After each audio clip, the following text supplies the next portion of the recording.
Teknoloji ve modern yaşamın imkanlarıyla birlikte günümüzde insanlığın büyük bir bölümü kentlerde ve nispeten daha iyi şartlarda yaşamakta. Ancak dünyanın farklı bölgelerinde yaşayan yüz binlerce insan hayatlarına binlerce yıl önceki ataları gibi devam etmekte. Pek çok dünyanın geri kalanından kopuk bir biçimde yaşayan bu kabileler, kendilerinden olmayan yabancılara karşı da oldukça mesafeli. Hatta bazen düşmanca tavırlar bile sergiliyorlar. İşte kimisi hayrete düşürecek, kimisi ise kanınızı donduracak yönleriyle dünyanın dört bir yanından birbirinden farklı kabileler. İyi seyirler.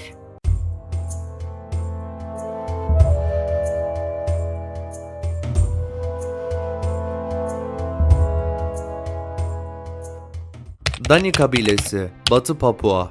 Pasifik Okyanusu ülkeleri arasında yer alan Batı Papua pek çok kabileye ev sahipliği yapıyor. Bu toplulukların en ilginçlerinden birisi ise Dani kabilesi. Geniş bir topluluk olan Dani kabilesi değişik gelenekleriyle dikkat çekiyor. 1938 yılında varlıkları ortaya çıkan topluluğun yaşadığı alana karayolu ile ulaşmak mümkün değil. Dani kabilesi üyelerinin yaşamları hakkında daha fazla bilgi edinmek için yalnızca uçak veya helikopterle Vamen bölgesine varılıyor. Yamyam bir kabile olduğu bilinen Danilerin en çarpıcı özelliği ise sevdiği yakınları ölen kişilerin parmaklarının yas amacıyla kesilmesidir. Ölüm sonrası tutulan yas anlamına gelen ve acı çekmeyi sembolize ettiği düşünülen bu işlem sadece kadınlara uygulanıyor. Ayrıca kabile için domuz oldukça önemli bir hayvan niteliği taşıyor. Sahip olduğun domuz sayısı zenginliğin nişanesi olarak kabul ediliyor. Korowai kabilesi, Endonezya, Batı Papua.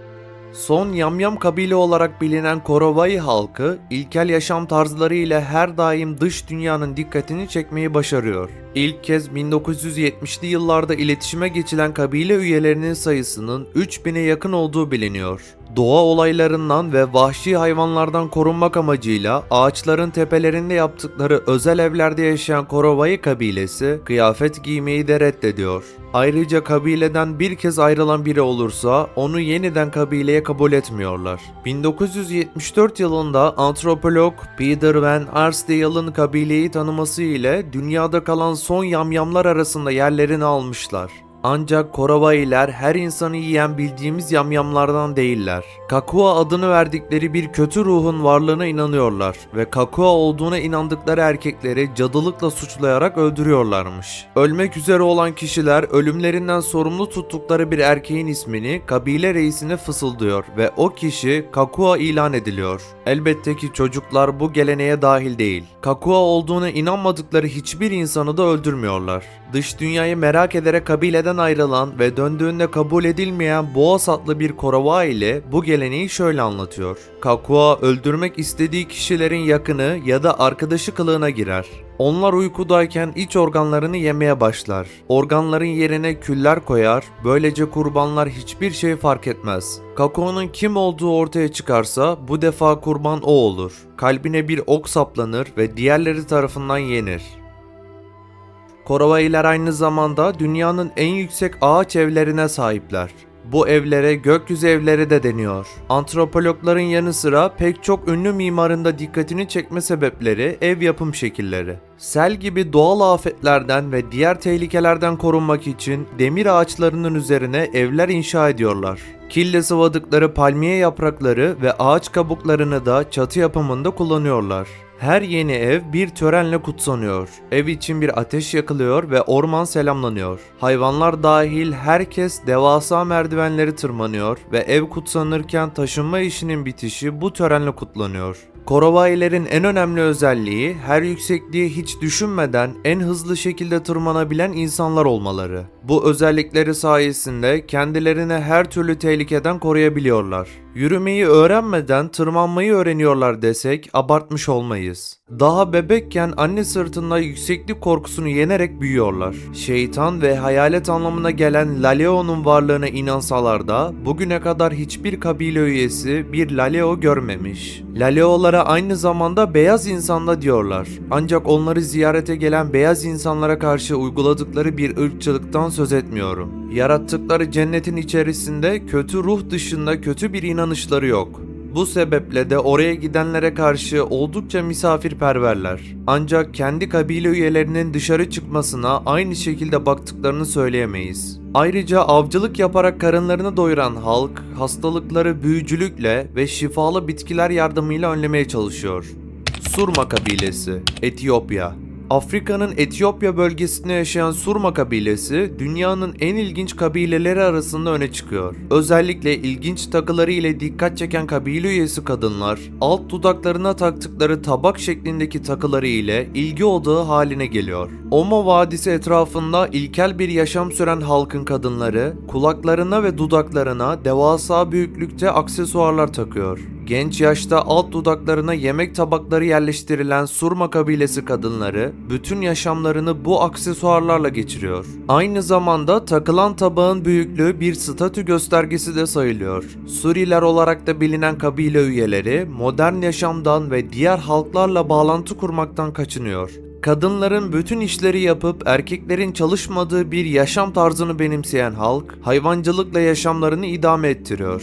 Hasat zamanı Donga adı verilen bir savaş ritüeli yapan Surma kabilesi erkekleri, farklı sorunlarını da bu ritüel ile çözme yolunu tercih ediyorlar. İsmini Donga adı verilen sopadan alan bu savaşlar oldukça kanlı çatışmalara sahne olabiliyor. Yanomami kabilesi, Brezilya, Venezuela. Güney Amerika'da Brezilya ve Venezuela arasında Amazon ormanlarının derinliklerinde yaşar Yanomami kabilesi. Bu kabile şiddet dolu ilginç adetleriyle modern dünyanın dikkatini cezbediyor. Yarı göçebe bir topluluk olan ve Güney Amerika Kızılderilileri olarak bilinen Yanomamiler yaklaşık olarak 35.000 kişilik bir topluluktan oluşuyor. Bu arada Kızılderililer videomuzu henüz izlemediyseniz kartlar kısmından ulaşabilirsiniz. Bu videodan sonra onu da izlemenizi öneririm. Vahşi yöntemlerin ve şiddetin serbest olduğu kabilede öldürülen veya ölen kişinin kemiklerinden ve küllerinden farklı yiyecekler hazırlanıyor. Özellikle ölen yakınlarının küllerinin haşlanmış muzla karıştırılarak tüketilmesi kabilede oldukça yaygın bir gelenek. Kadınlara yönelik şiddetinde normal sayıldığı toplulukta bir erkek ne kadar saldırgansa o kadar saygınlık kazanıyor. Bu nedenle Yanomami kabilesinde kulak memesi kesme, burun ezme veya kafatasının taşla kırılması gibi şiddet yöntemleri mevcut.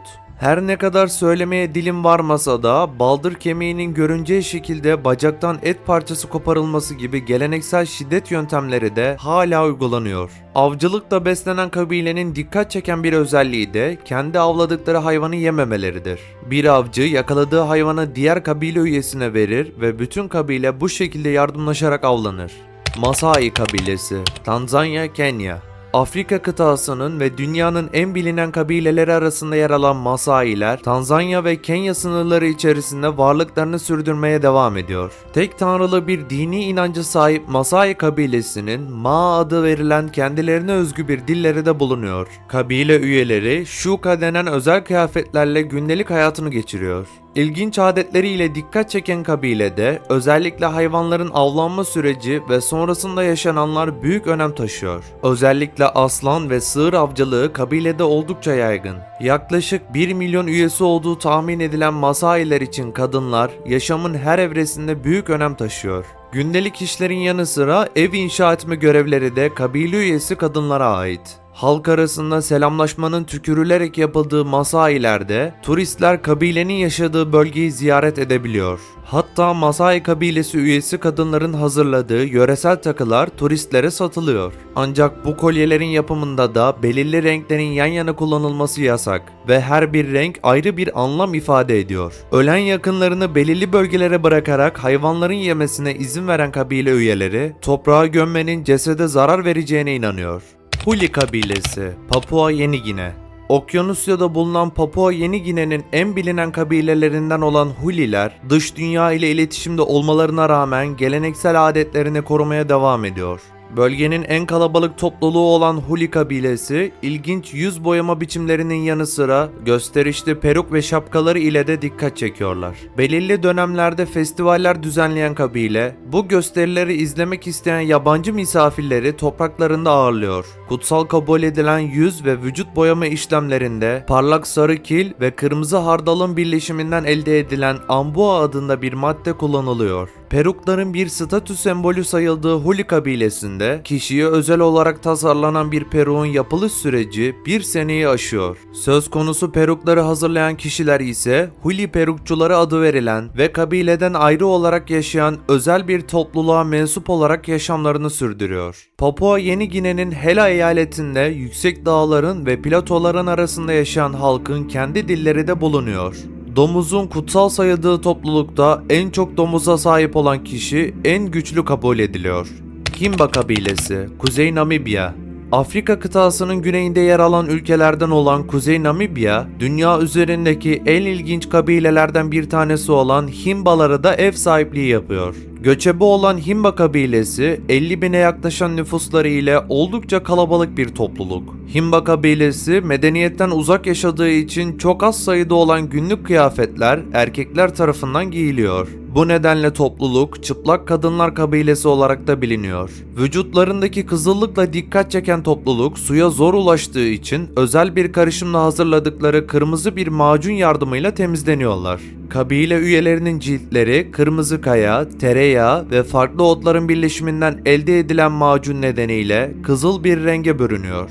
Öte yandan Himba kabilesi kadınlarının kendi aralarında yardımlaşma kültürleri oldukça gelişmiştir. Gündelik yaşama ait tüm işlerin de kadınlar tarafından yapıldığı kabilede ilginç doğum ritüelleri bulunuyor. Hamile kalmak isteyen kabilenin kadınları bölgedeki kutsal ağacın altında şarkı söylüyor. Bu özel şarkı yeni doğacak bebeğin bütün hayatı boyunca ona ait oluyor ve o bebek büyüdüğü zaman da tüm önemli anlarında hep bu şarkıyla hatırlanıyor. Kutlamalarında, doğum günlerinde, hatta cezalandırıldığı anlarda bile kabile üyeleri tarafından o kişiye hep bir ağızdan bu şarkı mırıldanılıyor. Ayrıca Himbalar Mukuru adında tek bir tanrıya taparlar. Her aile devamlı yanıyor olması gereken bir ateş aracılığıyla Mukuru ile haftada bir iletişime geçer.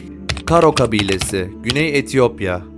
Güney Etiyopya'nın en küçük kabilesi olan Karoların nesilleri tükenmek üzere ve nüfusları sadece 1000 civarında. Karolar birçok kabilenin arasında beyaz tebeşir ve kırmızı kerpiç kullanarak yüzleriyle bedenlerini süslemeleriyle ayrıcalıklılar. Erkekler saçlarını rengarenk ipler ve boncuklar ile süsler ve çenelerini delerek renkli çubuklar takarlar. Çeşitli parlak aksesuarlar kullanırlar. Kabilenin en küçük üyeleri bile böcek kanatlarından yapılmış her tür ıvır zıvır, boncuk ve çelenk giyer. Dans figürleri oldukça ilgi çekicidir. Eş seçme törenlerinde yapılan danslarda erkek en yükseğe zıplamaya çalışır ve sonra kadın gelir kendine uygun olan erkeği seçer. Dansın amacı çiftleri birleştirmek olduğu için sadece dolunay çıktığı zaman bu törenler yapılır.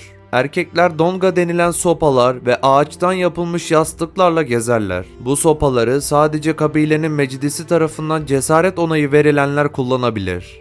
Dogon kabilesi, Mali Cumhuriyeti. Dogonlar, Burkina Faso'nun Mali Orta Dağlık bölgesindeki Bandiagara şehri yakınında Nijer Körfezi'nin güneyinde yaşayan Batı Afrikalı yerli bir halktır.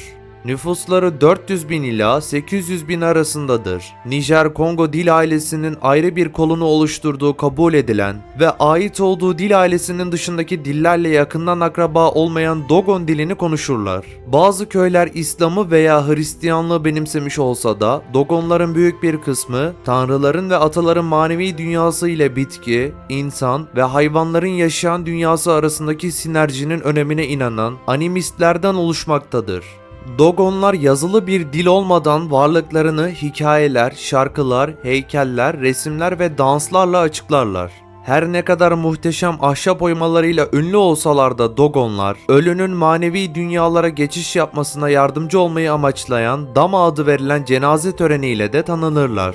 Birkaç gün süren dama, kişileri, hayvanları, insan niteliklerini ve ruhları sembolize eden muhteşem dansları içermektedir. Ölen kişinin durumuna göre maskeli ve rengarenk kıyafetler giyen 100'den fazla genç bu törene katılır. İlk gösteriler sırasında maskeleri takan gençler, ruhu son dinlenme yerine yönlendirmek için ölünün evinin çatısında performans sergilerler. Dogon halkının kültürünün en ilgi çekici yönlerinden biri astronomi bilgileridir. Sözlü geleneğe göre Dogonlar eski çağlardan beri gezegenlerin ve yıldızların yörüngelerini biliyorlardı. Ayrıca gece gökyüzündeki en parlak yıldızlardan biri olan Sirius yıldızı hakkında da geniş bilgiye sahiptiler. Dogonlar aslında Sirius'un ikili bir sistem olduğunun farkındaydılar. Dahası Sirius B'nin Sirius A etrafında eliptik bir yörüngeyle ve 50 yıla tekabül eden bir sürede döndüğünü biliyorlardı. En şaşırtıcı keşifleri ise Dogonların Sirius A'nın elipsi içindeki kesin konumunu bilmesiydi. Amerikalı gökbilimci Alvin Clark, Sirius B'nin varlığını ancak 1862 yılında gelişmiş bir teleskop kullanarak ortaya çıkarmış. Ve 1970'ten önce bu yıldızın varlığına dair kesin bir doğrulama yapılamamıştır. Halbuki Dogonlar bunu yüzlerce yıl önce biliyordu ve Sirius B'ye bu sistemi tanımlayacak en uygun ismi Po-Tolo adını verdiler. Tolo terimi yıldız anlamına gelirken Po küçük boyutuna rağmen son derece ağır olma özelliğine sahip tipik bir tahılı ifade eder. Dolayısıyla bu ifade gerçeğe çok yakındır. Çünkü Sirius B bir beyaz cücedir ve bu nedenle çok yüksek bir yoğunluğa sahiptir. Dogonlar, Sirius'un atalarının ruhları olan Nommo'ların evi olduğuna inanırlar ve kendilerine yıldızlarla ilgili bilgileri atalarının ruhlarının verdiklerini söylerler. Ayrıca Dogon halkı, yıldızların ve gezegenlerin ayrıntılı tanımlarını içeren zengin bir astronomi bilgisine de sahiptirler. Jüpiter gezegeni ve onun 4 büyük uydusunun yanı sıra Satürn, Mars ve Venüs gezegenlerinin varlığından haberdardırlar. Ayrıca Samanyolu galaksisi ve Orion takım yıldızındaki yıldızlar hakkında da detaylı bilgiye sahiptirler. Dogon halkı bu bilgileri kendilerine yıldızlardan dünyaya geldiği söylenen amfibi formundaki Nommo'nun verdiğine inanırlar. Son zamanlarda Dogon halkının astronomi bilgisi bilim insanları ve akademisyenler tarafından incelenmektedir. Fransız antropologlar Marcel Grieux ve Germain Dieterlen Dogon halkını ve onların astronomi bilgilerini inceledi. Araştırmaları Dogonların yıldızlar hakkında gök cisimlerinin ve hareketlerinin ayrıntılı tanımlarını da içeren derinlemesine bir bilgiye sahip olduğunu ortaya çıkardı. Videomuzun sonuna geldik. Sizlere çok daha fazla ve kaliteli belgeseller üretebilmemiz adına videomuzu beğenerek ve kanalımıza abone olarak bize destek olabilir. Aynı zamanda bizlerin daha birçok belgesel severe ulaşmasını sağlayabilirsiniz. Ayrıca sol tarafta dünyanın en izole kabilesi Sentinelleri ve ölümcül Kuzey Sentinel adasına giden misyonerin hikayesini anlattığım belgesel yer alıyor. Sağdaki oynatma listesi ise sizler tarafından en çok beğenilen videolardan oluşmakta.